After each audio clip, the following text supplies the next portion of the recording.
আসসালামু আলাইকুম। আজকে গোপালগঞ্জে যে ন্যাক্কারজনক ঘটনাটি ঘটে গেল, এই ঘটনাটি বাংলাদেশের রাজনীতির ইতিহাসে এক কালো অধ্যায় হয়ে থাকবে।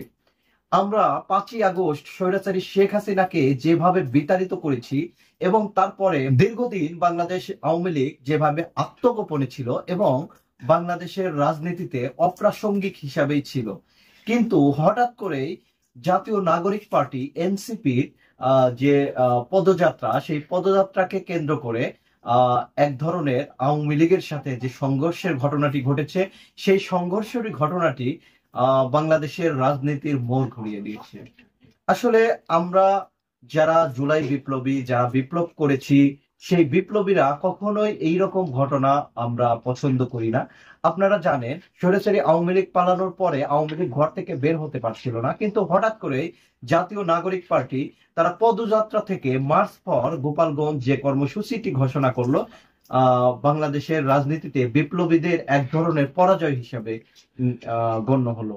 আপনারা দেখেন, যেখানে আওয়ামী লীগ মাথা তুলে দাঁড়াতে পারতো না, সেখানে আজকে হাসনাত আব্দুল্লাহ, শারজিস আলম, নাহিদ ইসলাম সহ যারা জুলাই আন্দোলনের নেতৃত্ব দিয়েছিল, তাদের আজকে পালিয়ে আসতে হলো। এর দ্বারা লাভবান কারা হলো? এর দ্বারা লাভবান আওয়ামী লীগ হয়েছে কিভাবে? যেখানে আমাদের যে জুলাইয়ের স্পিরিট, সেই স্পিরিট অনেকটাই মানে নিচে পড়ে গেল এবং আওয়ামী লীগের যে স্পিরিট, আন্দোলনের যে স্পিরিট, সেই স্পিরিটটা অনেকটা বেড়ে গেল। এর দ্বারা আমাদের বিপ্লব অনেকটা ক্ষতিগ্রস্ত হয়েছে। এর দায় এনসিপি কে নিতে হবে। ভাই, আপনারা পারবেন না, না পারার সত্ত্বেও আপনারা কেন সেখানে গিয়েছেন? মাত্র 200-300 মানুষ নিয়ে ওখানে গিয়েছেন। আপনারা কেন পূর্ব থেকে প্রস্তুতি নেননি? আপনারা যে সামান্য কিছু লোক নিয়ে গোপালগঞ্জ স্বাধীন করতে গেছেন, এটা দ্বারা বাংলাদেশের বিপ্লবের এক ধরনের ক্ষতি আপনারা করে দিয়েছেন। সংগ্রামী সাথী ও বন্ধুগণ, আমি যেটা বলতে চাই, বাংলাদেশের যারা ছাত্র জনতা আছে তাদেরকে বুঝতে হবে, তারা এর দ্বারা একটা সিম্প্যাথি নিল, কিন্তু এর দ্বারা উপকৃত হলো আওয়ামী লীগ। আওয়ামী লীগ ভবিষ্যতে পুনর্বাসিত হওয়ার পথ অনেকটাই সুগম হলো। এই জন্য জাতীয় নাগরিক পার্টি এনসিপি কে এই দায় নিতে হবে।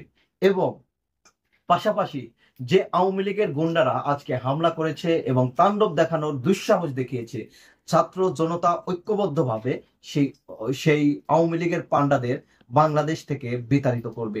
যেভাবে তাদের যে মাফিয়া বা তাদের যে আপা, সে যে আপাকে আমরা বাংলাদেশ থেকে দিল্লি পার করে দিয়েছি, তাদেরকে অতি দ্রুত এই দিল্লিতে পার করে দেওয়ার ব্যবস্থা করতে হবে। আর তা না হলে তারা সাহস পেয়ে যাবে।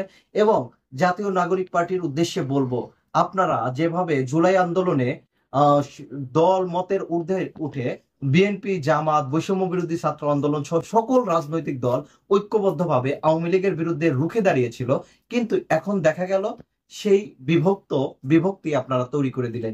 নাসির উদ্দিন পাটোয়ারি উনি বললেন জিয়াবাদ, মুজিববাদ কোনোটাই চলবে না। এর দ্বারা জিয়াউর রহমানকে অপমান করা হলো এবং তারা 71-এর ধোয়া তুলে জামায়াত ইসলামের সাথে দূরত্ব তৈরি করলো।